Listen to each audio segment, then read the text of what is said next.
Your experience was valuable every single day you used it for somebody else's company. The moment you think about using it for yourself, something strange happens. You start wondering if it even counts. Today, we're going to prove that it does. If you're watching this, you've probably spent 20 plus years making decisions, closing deals, managing people, and surviving downturns nobody warned you about. Here's the strange part. All of that counted while you were doing it for somebody else. The instant you consider doing it for yourself, the story changes, and suddenly it gets treated like something you would need to prove all over again. There's a second reason worth naming directly. Purpose and freedom both matter here, but for a lot of people watching this, there's a third reason sitting underneath both of those, and it's money. According to the Social Security Administration, the average monthly retirement benefit right now is just over $2,000. That's the government's own number. So here's the actual argument for this video. Your age gave you judgment.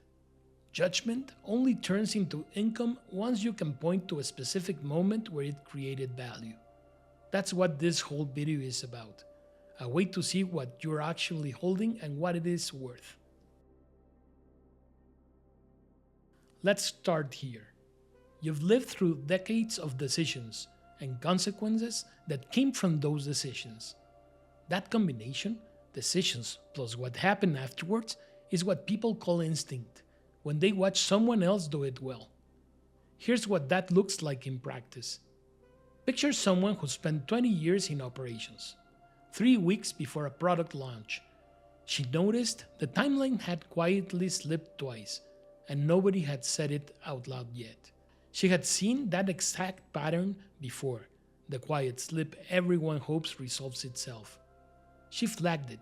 The team closed the gap in time, and the launch went out on schedule instead of 2 months late. Nobody wrote that down anywhere. It just happened, and everyone moved on. That's the kind of moment we're looking for. Think about your own career for a second. There were moments where you saw a problem coming before anyone else said a word about it. A client about to walk, a hire who wasn't going to work out 3 months before anyone else noticed, or a market shift you felt in your gut before it ever showed up in a report. Those moments weren't luck. They were instinct, sharpened one repetition at a time.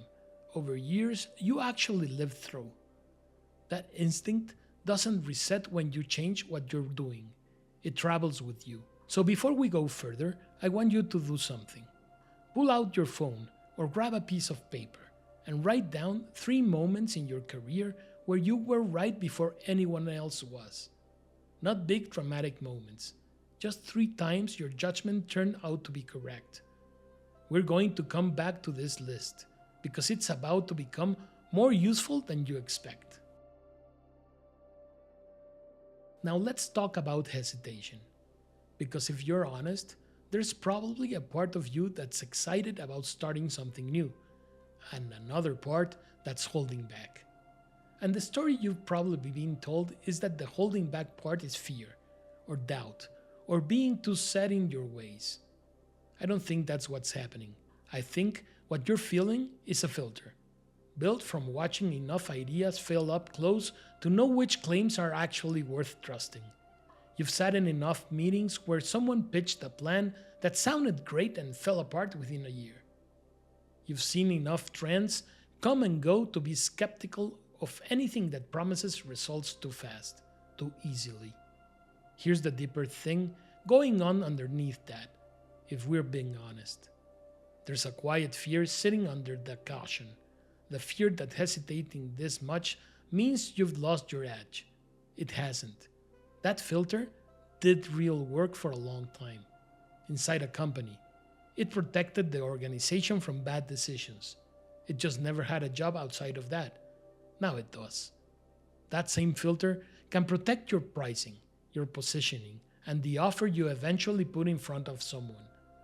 It doesn't need to disappear. It just needs a new assignment. Here's where this gets practical, because instinct and healthy skepticism are useful, but they don't pay bills by themselves. So let's talk about 3 specific skills you almost certainly have, and let's actually put numbers behind them. Start with reading a room before anyone speaks. Years of meetings and negotiations teach you to sense tension, hesitation, and real interest before it's ever said out loud. Picture a small business owner walking into an investor meeting with no idea the room has already decided against them before a word is spoken. Someone who can read the room ahead of time and coach them through it is doing work with a real dollar value, because a stronger sales conversation directly changes whether that deal closes. That's not a soft skill, that's revenue. Then there's spotting a problem while it's still small. You've watched enough situations unfold to know which early warning signs turn into expensive disasters later. Think about a hiring mistake caught in week 1 instead of month 6. That's months of salary, training time, and cleanup avoided, plus whatever damage a bad hire does to a team along the way. Someone who catches that early saves real money every time it happens, quietly, without anyone ever calling it a save. And staying steady when things go wrong is worth just as much, maybe more. You've lived through a bad quarter, a bad boss, and bad timing, and you came out the other side. Picture a founder about to make a panic decision after one bad week, the kind of decision that takes months to undo. Someone who's already survived that exact feeling can take them down before it happens, and that one conversation can prevent a mistake that costs real time and money to fix. None of these require new technology or a certificate you would have to go get. They come from decades of doing the actual work, and that's exactly what makes them valuable to someone trying to shortcut past mistakes you've already made. Here's the part that usually gets skipped. That room reading instinct turns into pitch coaching or reviewing someone's sales call before the big one. The early warning instinct works the same way for a hiring review or a quick look at the contract before someone signs it. And staying steady under pressure is basically an advisory call waiting to happen. The kind you would want right before a founder makes a decision they'll regret. These aren't abstract skills anymore. They're things you could offer someone this month for money. So here's what I want you to do right now, while this is fresh. Go back to that list of 3 moments you wrote down earlier. Pick one, just one. Now write down what you saw before anyone else did, what you actually did about it, and what happened as a result, in plain terms, including the outcome. If you can put even a rough number on what that moment saved or protected, a bad hire avoided, a client kept, a deal that closed because you read the room right, write that number down too. That's the whole exercise. But here's why it matters. What you just wrote isn't a memory anymore. It's the first page of something someone would pay for, whether that ends up being a consulting conversation, a paid call, or a short guide. This is also where pricing starts to make sense. Once you have a real example instead of a vague claim, a number stops feeling made up. That's the difference between guessing at what to charge and knowing what your judgment is actually worth. This is the piece that gets skipped constantly. People wait to feel ready, or they wait for the perfect idea, instead of starting with the evidence already sitting in their own career. You don't need a perfect idea today. You need one page like the one you just wrote. You're not trying to become someone new. You're learning how to package what your working life already proved. That's a different task than starting over, and it's a much easier one. Every year on your resume was treated like a cost while you were living it, and every ounce of caution you feel right now was treated like a weakness.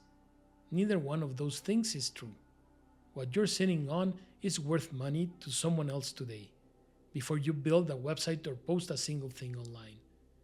If this is where you are right now, questioning whether your experience actually counts for something without a website or an audience, watch this video right here and I'll see you there.